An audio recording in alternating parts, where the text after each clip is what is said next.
Yeah, typically, when someone pulls it off the consent agenda, it is normal that you would ask them why they pulled it. However, you've answered questions before. I'm, ever since, without any kind of conversation, phone call, anything from anybody who was making this decision, to get an email that says, by the way, you're now stormwater utility, you're no longer the P&Z liaison. And not only that I don't have a real problem other than it could have been done differently. But the thing that may or may not be known is that this is doing it effective tonight. The term that I serve and the other liaisons serve was through December 31st of this year. I don't know why we are deciding that we should change this on October 16th. The term has always been the calendar year. If I've done something that to get fired, then I need to know what that is. A year ago, we had a conversation in which on P&Z, a member of P&Z was fired in the middle of his term. I thought maybe we're done with that. Maybe that was an early in the term decision. We then have spent the last 10 months trying as hard as we know how to work with a never-ending golf issue. I think we all tried very hard to get to a place where we could make a solution on that. I thought that we worked pretty well together at the last meeting when we did that. I had some hope. And then I got this email, which is okay. I have no problem not serving another term as liaison. I think that's fine. But I absolutely don't understand being fired in midterm and being notified of that or not notified of that, as the case might be. I don't think that's the way we should be doing things. I'd like to know why we're doing it October 16th rather than December 31st from either Mr. Mayor or Ms. Vice Mayor, since they're the ones who put this and made this decision. Thank you. Mr. Mayor, Let me just... beginning is the mayor does not make appointments. The reason it's on the agenda is just council makes the appointments. It has to be voted on by council. It's not what the mayor wants. The mayor is on the agenda committee, who currently is on with the vice mayor, and they put it on the agenda, and they decided amongst themselves who should and shouldn't be the council liaisons. Now, as long as I've been involved with the town, it has been customary, which once again is of course a gesture of cooperation and trying to have council members work together, for the positions to be discussed with the individual council members. And if it's done on an individual basis, it's not a violation of the open meeting law, because it's simply, Councilmember Solomon, you've been on this commission as liaison. Would you be interested in continuing? Would you prefer perhaps a different commission? And you hold those conversations. In this case, not even a courtesy phone call was made to a fellow council member that a change was proposed. We found out about these, quote, assignments at the time the meetings were posted. Now, there's two issues here. There's that issue which shows a complete lack of cooperation, a complete lack of a desire to have the council work together, an obvious disdain for the other council members, and I can go on and on with lots of different actions. But remember, there's another very important issue here. Is these liaison appointments were for the full calendar year. Hidden in this is to terminate council liaison appointments as of tonight and reassign them. And you might ask, why is that? Well, that's a very good question, because it's never happened before in the history of the town. Typically, towards the end of the year is when the vacancies on boards and commissions are advertised. People put in applications, and those applications are reviewed. Who are they reviewed by? They're typically reviewed by the staff member involved, the current chairman of the committee, and a council liaison, which then make recommendations to the council. A year ago, the newly elected mayor, vice mayor, and two other council members insisted on removing people who had tenure on the Planning and Zoning Commission under the guise of, we need to give somebody else a chance Forget about experience, forget about seniority, and it was politicized. Never before in the history of this community have boards and commissions been politicized. In fact, it's been just the opposite. And out of 4 appointments, Councilmember Rodman, as the liaison, and the other people involved in the interview process had recommended 4 candidates. One of the 4 was a tenured candidate with lots of experience. The mayor, vice mayor, and new council members refused to allow that person to continue. Councilmember Rodman pleaded with them. 1 out of 4, just 1 out of 4 new people. Please keep a seasoned, experienced individual on planning and zoning. They flatly refused, voted 4-3 to deny that person, basically fire that volunteer. Never before have volunteers been fired from boards and commissions simply because of political reasons. Now, they'll claim it's not political, but somebody objectively looking at this cannot come to any other conclusion. Now what happens? We have 4 more openings on Planning and Zoning Commission. All of a sudden, they want to change the assignments to end tonight instead of the end of the year. So now Vice Mayor Barrett, who demonstrated really not a very good comprehension of Planning and Zoning Code and general plan on the discussion of golf rezoning, is going to be the council liaison. So she will get to interview the people and make recommendations to this council. Obvious what's going on here, Mr. Mayor. You have the votes. You can vote 4-3, but be upfront about it. Be honest about it for once, what you're doing. Don't sit there and go through a whole charade of why this is happening. And people will probably respect you more if you're honest and say, you know what? We won. We're in charge. We're putting our people in. We don't care about you or the rest of the community. Thank you. Mr. Mayor. Thank you, Mr. Mayor. I'm going to concur with Councilmember Rodman.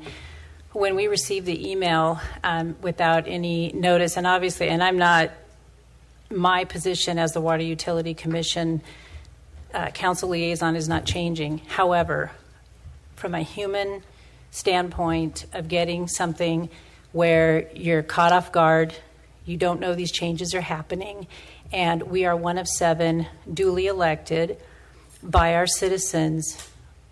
We all, what I would think, have the right to know from our mayor a courtesy call. And yeah, there could, you're talking open meeting violations, but I will tell you, when I was appointed, when I was seated in 2016, the former mayor had called me and said, you know, the person, the council member that was on the water utility, they would be willing to give it to you because they want to do something else.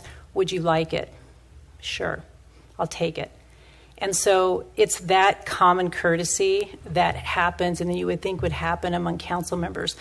So when I saw that and I saw the changes, I was like, wow, we didn't get notification of this.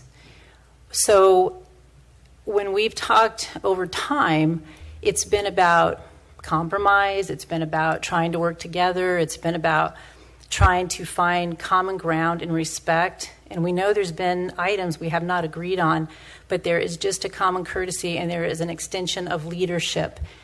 And it really felt like, did we take a step back here? And then I'm going to say that for me personally, you know, I'm glad that you're retired now, Mr. Mayor, and you can dedicate the time to different causes. I think that's worthwhile. But during the time that you were working, you still had your responsibility with the RTA. You still had it with PAG, and you were still working. Well, and you still managed to be a liaison to the Finance and Budget Commission. Well, now all of a sudden, we went almost a whole year. Why does 3 months make a difference to give Councilmember Rodman the respect to stay in his position, have it term out, and then start again? And so when Councilmember Solomon says, you know, this doesn't make sense to us, I mean, it doesn't seem reasonable. And then when you look at the 4 positions on planning and zoning that are open right now, and the new liaison, as of tonight, will have the ability to make that decision. So therein lies something that's very questionable. And when I think back and getting back to spending the time on these commissions as a liaison, and given that you are going to be retired and you're going to have a lot more time, what does 3 months mean to this decision right now, to anybody? We already know there's issues with finance and budget. We've had citizens speak on it, and we need to do something about that. It's very clear. So I guess my concern is why now? And it looks suspicious. It really, really does. So I would just ask that you allow Councilmember Rodman, in the vein of transparency and looking like it's the right thing to do and giving him the respect, let him get to the end of his term and then allow him to go and be a liaison for the stormwater utility. I think it would look a lot better, and I think it would work well for this council going forward. Thank you. Vice Mayor. Mr. Mayor, you made two arguments regarding in your response to Councilmember Rodman about why the decision. First, you said because you had more free time now, so you wanted to readjust your appointments. Well, that's fine. You could have put that on an agenda tonight to readjust your appointments as of tonight, but that's not what you've done. You've put all the boards and commissions on the agenda and to terminate them early. So that's not a justifiable answer. Second, you said it makes sense to have the new liaisons to be involved in the review process and appointment process. Well, if they're new, they don't have experience with that board and commission. They don't have experience with the people who have served on the board and commission, and they really wouldn't know when a member reapplied or a new person applied what the preferred qualities might be. So that makes no sense either. You would want the current liaison who's watched the individuals on the boards and the commissions throughout that time to participate in the interview process. So I'm sorry, your two arguments just don't hold water. They don't justify the decision. I think this is a tremendous blow to cooperation and transparency of the council and the community. It's totally uncalled for, never happened before. And I'll reiterate my statement. You've managed to totally politicize everything that you can in this community that has never been politicized before. It's pure and simple a political decision that is happening right now. And I think it's a very sad time in our community. Everybody. The fact of the matter is there is no open meeting violation. The advice could have been, yes, you can talk to Councilmember Rodman about the appointment to P&Z, period. Don't get involved in recommendations for any of the other positions. Don't get involved in anything else. But in talking about that, there is no possibility then of an open meeting violation because you're only talking to a council member about his or her particular situation. And as you said, you could have done that on the phone. I don't think there's absolutely any difference whether it's in person or on the phone. I mean, so there's been a contradictory answer just tonight. So the fact of the matter is that's fine. I don't even want to deal with that at the moment. That's much more personal, and I think how the council can work together. When we tried to work together, and we did, and we finally got there, and then to literally have it blown up within a week was disappointing. But the fact of cutting short the terms, that's something that should never have happened. It's a blatant power play, and there should be consequences. Not the issue. It's the common courtesy. It is the respect with working with one another. And Mr. Mayor, when you had kept me on the Water Utility Commission, you did give me a call and you did talk to me about it. We did not have an open meeting violation because you and I had the conversation and it was kept between you and I. So there was no open meeting violation and you didn't make the phone call. Councilmember Pena, I have no knowledge of having Well, you know what? I'm going to conversation. refresh your memory because you did make a phone call. You made the phone call about me being on the water utility. And I told you I would like to stay there if possible. So if you know what? It's going to be between a phone call. But I think, you know what? If we're going to look at who's telling the truth here and we look at what's skeptical in this situation, I don't want to go there. I'm telling you, you made a phone call to me and you asked me about the water utility. And I said, I would appreciate staying on there. And you let me stay on there, which was fine. And that's what I started out to say tonight, is that you didn't make a change with me, but it's the human being part of this, of giving respect. I'm not arguing that Josh is going to be on finance and budget, or that Melanie would be on, or excuse me, Vice Mayor Barrett or Councilmember Nicholson, that Vice Mayor Barrett would be on the planning and zoning. It's the timing with which this is happening. Why does it have to happen? You've explained it to some degree, but if that's the case, it just doesn't sound right, because in the past, whoever has been that liaison has made that decision until their term expires in December, and there's a reappointment. But it comes down to just the pure respect of making a phone call, and given that it was between you and Bill, that would have been a call with you and Bill. That's a decision between you, and he wouldn't discuss it. And then if you want to have it with, Councilmember Jones-Ivy, that's your decision. But I think to sit here and say that it's just okay to do this, not okay. Mr.